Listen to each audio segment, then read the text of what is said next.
Hello, I'm delighted to be joined by Erna, who's one of my first year medical students at Hull York Medical School, where I'm an honorary lecturer. Erna, could you just introduce yourself to the audience? Yeah, my name's Erna. I'm a gateway medical student at Hull York Medical School, which is the newer course. It's just an extra year. And yeah. And what does gateway mean? Gateway is basically quite a modern course. Basically, there is an extra year where it's more like it's just about gathering more participants and getting more people involved with medicine. And we do the exact same things. We just we cover a bit more of A level in the beginning, and then we progress on to the normal MBBS course. Fantastic. So what these series of videos are going to be about is studying with us, really. And I found it really useful to revisit stuff, certainly since my brain injury and coming off my bike. And I'm more than happy for you to take histories from me, because I understand you've got some OSCEs coming up, haven't you? Yeah, we've got some mock OSCEs coming up. So do you know how long's the station in those exams? If you were to take a history from somebody, how long would it be? I'm not too familiar at the moment.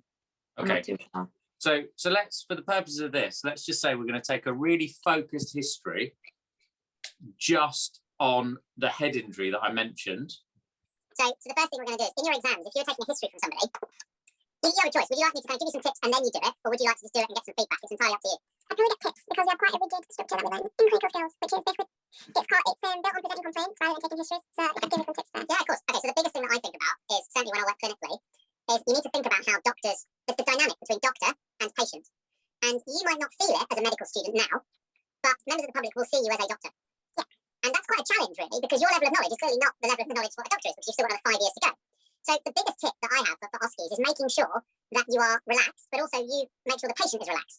Because otherwise, if you're nervous and you're uneasy, what that will mean is that will transmit to the patient and then you're never going to get a good history. So the first thing is be relaxed, certainly in a virtual environment, smile, listen. If you accidentally talk over somebody, always go back and make sure you pull them back to what they were saying. Start all histories with name, age, and occupation, because that's just really good practice. And then start something about, okay, so I understand you had a head injury. Can you tell me all about that? But don't qualify it and say, tell me a little bit about it. Or the temptation is always to go straight into a list of questions. So for instance, say I had pain. It's what's the site, onset, character, radiation, which these are all things that are good, but it's better if you can listen and then tick off the ones in your mind or writing down as you do it, and then just ask a few follow-up questions. Yes, does that sound all right? That sounds good. Cool. So the first thing we'll do is, let's just say in your exam, for argument's sake, you had 10 minutes to do a history, yeah? Okay. So what I'm going to do is I'm going to, and remember a while ago when we spoke about how you have that page written out in terms of presenting complaint, history of presenting complaint. So that's what you're working from. That's your template. Okay. And then in the exams, they might say to you something along the lines of, I'd like you to take a history from this patient who sustained a traumatic head injury on the 14th of September 2020. And then they'll say, can you repeat the instructions back to me? And then you repeat them back to make sure you understand, and then you just go. So does that sound fair enough? That sounds great, yeah. All right, brilliant. So I'm going to start the timer. You understand the instructions? Yeah. Okay, so you've got 10 minutes. I'll give you a warning at 2 minutes to go. Try and find out as much about the head injury as you can. Okay. And then summarise at the 2-minute warning. Cool. Off you go. My name's Erna. I'm a gateway medical student. Am I right to ask you a few questions today? Hello, of course, yeah, no worries. Brilliant. Can I confirm your name and date of birth, please? Yeah, Kishan Rees, 21st of March, 1986. And that makes me 35 years old. Thank you. And what is it that you do, Kishan? I'm a doctor. A doctor, right, Bill. And so I understand that you come in about your head injury in September. Can you tell me about that, please? Yeah, sure. I mean, what sort of stuff would you like to know, really? Anything. Can you tell me how it happened? Walk me through it. Okay. So I took the decision to try and get fit and lose weight in March 2020 because I was, 89 kilos, and I'm not massively tall. I'm probably 5'7" or maybe 5'8" on a good day. And I obviously, for that height, that weight is not good. So I knew what was happening and what was coming from a COVID perspective. And I also knew that we would be living in our homes and sedentary. So I took the view to try and get really fit and biohack myself. Now, I did get to a point where I was cycling a lot, and my personal best is 145 kilometers, which I did on the 11th of September. And then on the 14th of September, I took a day of leave and another day of leave. And then unfortunately, I crashed at 131 kilometers into the ride. So I've been spending the last 6 months recovering really from a traumatic brain injury. Okay, I'm sorry to hear that. And that's all right. When the injury happened, can you tell me a bit about that? Like, how did it come along? Were you hit? Were you unconscious, etc.? Yeah, sure. So it was. I wasn't hit. I was unconscious. Right. Okay. I only am able to tell you what I'm about to tell you because the person I was with at the time, the people that were on the scene, kept in contact and told me. I genuinely have no memory of this whatsoever. All right. Okay. So there was a bit of there was a gap in the memory due to the impact of the fall. Yeah, there's retrograde amnesia 100% for about 40 minutes because I can remember taking a call at the top of the hill because I was chatting to somebody. I stopped cycling and then spoke.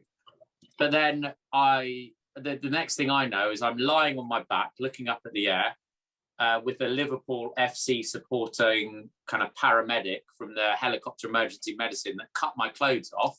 Right. And said they had to cut my Watford kit off because we beat them in their unbeaten record.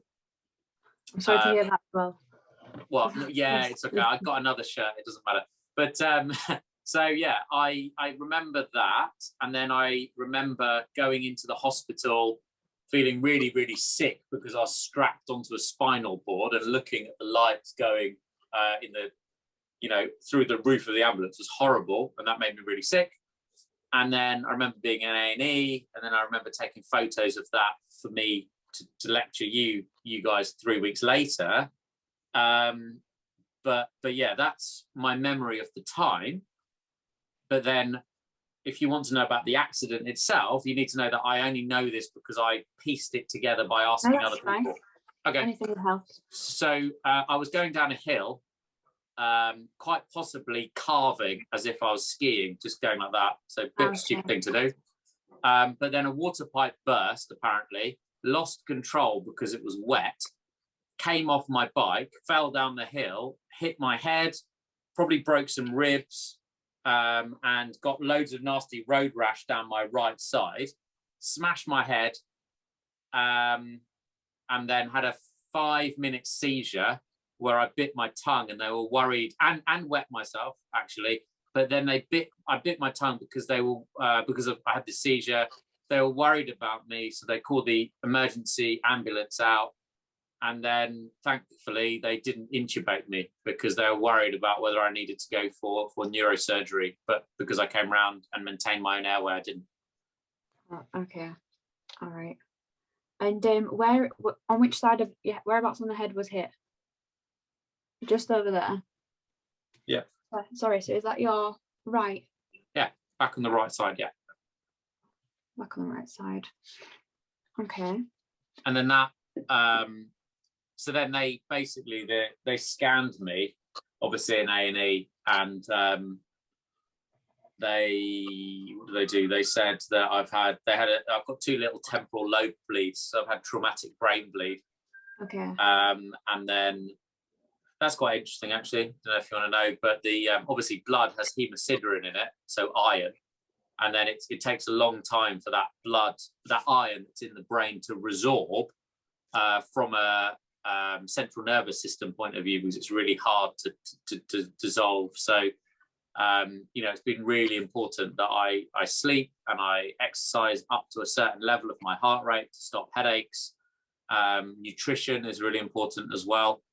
So it's only now that I'm really feeling back properly. Okay. So it's taken a bit of time. Even then, I'm not 100% perfect because it can take, up to 18 months, 2 years.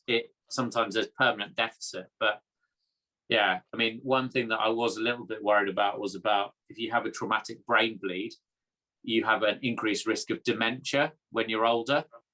So reading that, do you remember all those things in the press about concussion and footballers and rugby players getting diagnosed with dementia? So you understand that you had some concerns about the higher risk of dementia after a traumatic head injury. Yeah. It's good that you're aware of that, and obviously you're working on your fitness and you're keeping healthy, and you know you're trying to get back on track. I think you've done really well to say. I'm just going to nip into your social history and things like that. Okay. Can you tell me any past medical conditions that I need to be aware of? Okay, yeah, sure. When you say need to be aware of, what do you mean? Well, anything that's brought you in to hospital, to a GP, and absolutely anything. Okay. Yeah, sure. So in 99, I was treated for suspected viral encephalitis. It was actually a reaction to anti-malarials. In 2007, I had thyrotoxicosis, which is Graves' disease, which I'm thankfully in remission for. Glad to hear that. And I broke my knee, and that was running in a car park, but it's just a minor injury. All right, okay. Thanks for that. Any medication that you're taking currently or have done in the past? No, I mean, they gave me carbimazole in 2007, which is a thyroid blocker, which made me feel terrible. But no, not now. And just occasional sort of ibuprofen gel, really topically for like any sporting type stuff. Right. And a few social questions now. Obviously, you say you're a doctor, and obviously I've heard a lot about, you know, what you do in your spare time, you're quite into fitness and things like that. Is there anything else strenuous that you do? Nothing. Only work, not really, nothing really. Just work. But I mean, I find work quite fun, so I don't really find it that strenuous. Do you get enough sleep? Yeah. Sorry? Do you get enough sleep? Sorry. Yeah, 100%, because it's really important in terms of from the sort of cerebrospinal fluid recycling, and so yeah, about between 7 and 8 hours of sleep a night, and it's always very consistent. So I start. That's good then. So I start removing, like making lights a little bit. I won't do it for this, but if I wasn't filming, I'd make the light darker, and avoid screens from now onwards. So we should probably start wrapping this up, really. But you got another couple of minutes. Right, I know there's a lot of social history left and other parts of the history that you want to dive into, but non-smoker, non-drinker, no allergies, normally fit and well, apart from slightly, hazard or accident prone. Imagine that your exam has just finished now and you've got to present your findings to the examiner, and we don't have an examiner. So just imagine that Elmo is your examiner and just talk about me with me in the room, if that makes sense. So have a think about how you might like to handle that and how you would keep your patient on side in the OSCE, yeah?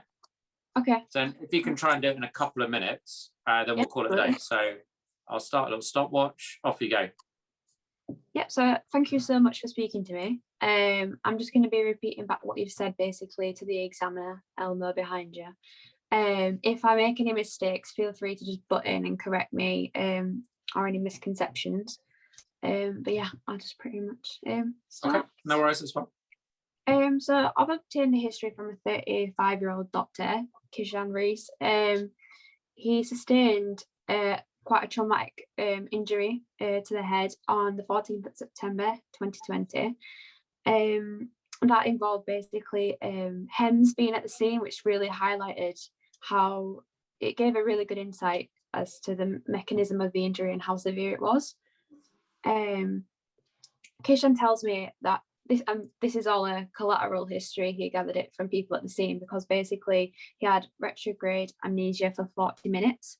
He also had a 5-minute seizure, and through all this, HEMS was quite concerned about his airway, and he wasn't intubated, but they were quite concerned because he also bit his tongue. I think that's right, isn't it? Mm-hmm. And, seizure, yeah. And then, but in the end, they didn't have to intubate him, and he didn't have to go to surgery, thankfully. But then they transported him to a local accident emergency department. He had a CT scan, which identified that there was 2 temporal lobe bleeds. And I didn't actually ask in the history, which I should have done, but I didn't ask if how the brain bleeds were treated, but we can do that in another video. Sure. After that, and I don't think I mentioned, but it was at the back of the right side of his head that the brain injury happened. So this was 8 months ago. I've gathered quite a good social history, very fit, healthy, slowly getting back into the flow of cycling again, I assume, and doing quite well, making a decent recovery, having good days and bad days, but that's completely normal. I obtained quite a good past medical history. I have in 1999, he had a reaction to antimalarials.